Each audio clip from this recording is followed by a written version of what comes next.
திருப்பூர்ல அடுத்தடுத்து 9 சிலிண்டர்கள் வெடித்த விபத்தில் பல வீடுகள் ஒரே நேரத்துல தரைமட்டமாயிருக்கு. வெடி விபத்து சத்தம் 1 கிலோமீட்டர் தூரத்துக்கு கேட்ட நிலையில் விபத்து நடந்த பகுதியில் பொதுமக்கள் குவிந்திருக்காங்க.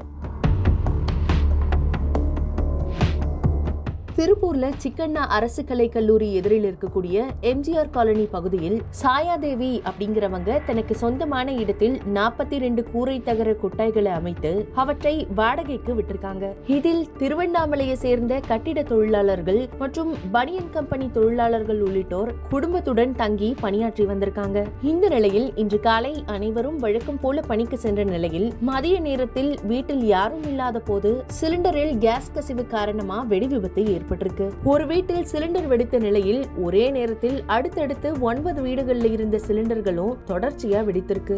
இதில் 42 தகர கொட்டாய் வீடுகளும் தரைமட்டமான நிலையில் தீ கொழுந்து விட்டு எரிந்திருக்கு.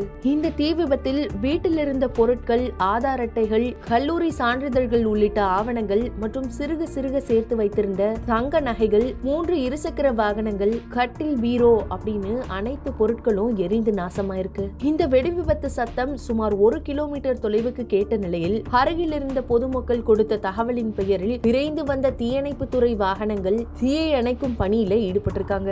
அதோடு 10ற்கும் மேற்பட்ட தண்ணீர் லாரிகள் உதவியுடன் 30 தீயணைப்பு வீரர்கள் 3 மணி நேரம் போராடி தீயை கட்டுக்குள்ள கொண்டு வந்திருக்காங்க. இது தொடர்பான தகவல் அறிந்து ஏராளமான பொதுமக்கள் சம்பவ இடத்தில் கூடியதால் அங்கு பரபரப்பான சூழல் நிலவிருக்கு. இதுக்கிடையில் வெடி விபத்தில் சிக்கிய வீடுகளை சேர்ந்தவர்கள் தகவல் அறிந்து வந்து பார்த்தபோது சிறுக சிறுக சேர்த்து வைத்ததெல்லாம் சாம்பலாகி போனதை பார்த்து கதறி எழுதிருக்காங்க. அப்போ சம்பவ இடத்துக்கு வந்திருக்கக்கூடிய திருப்பூர் தெற்கு சட்டமன்ற உறுப்பினர் செல்வராஜ் பாதிக்கப்பட்டவர்களுக்கு இரவு தங்குமிடம் ஏற்பாடு செய்து தரப்படும் அப்படின்னு உறுதியளித்திருக்காரு. இந்த சம்பவத்தில் உடைமைகளை இழந்தவங்களுக்கு அரசு உரிய நிவாரணம் வழங்கணும் அப்படிங்கிற குரலும் எழுந்திருக்கு. வந்திருந்த இடத்துல எல்லாம் ஊடையெல்லாம் பற்றி எரிஞ்சிருச்சு. எங்களால் ஒன்றும் பண்ண முடியாது. ஒரு பொருள் கூட நாங்கள் எடுக்கலை. எதுவுமே எடுக்காமல் கையங்கலவமாக தான் வெளியே வந்துட்டு ஒரு 30 வீடுக்கு எரிஞ்சு போச்சு. ஒன்றுமே பிரயோஜனப்படாது. எங்களால் ஒன்றும் பண்ண முடியாது. ஆனால் நீங்கள் ஏதாச்சும் பார்த்து உதவி பண்ணால் தான் எங்களுக்கு. எல்லா பொருளுமே வச்சுருந்தோம். எந்த பொருளுமே எங்களால் எடுக்க முடியல. எல்லாமே நகை நட்டு எல்லாமே தான் வச்சுருந்தோம். ஒன்று கூட எடுக்க முடியல எங்களால். நாங்கள் திருவண்ணாமலை மாவட்டங்க. வேலை பிழைக்கிறதுக்காக இந்த ஊருக்கு வந்தோம். அந்த இடத்துல இந்த மாதிரி ஆகிப்போச்சு. 20 வருஷமாக இருக்கும். எல்லாம் சட்டி, மனை ஜாமான், துணி, மணி எல்லாமே வச்சுருந்தோம்.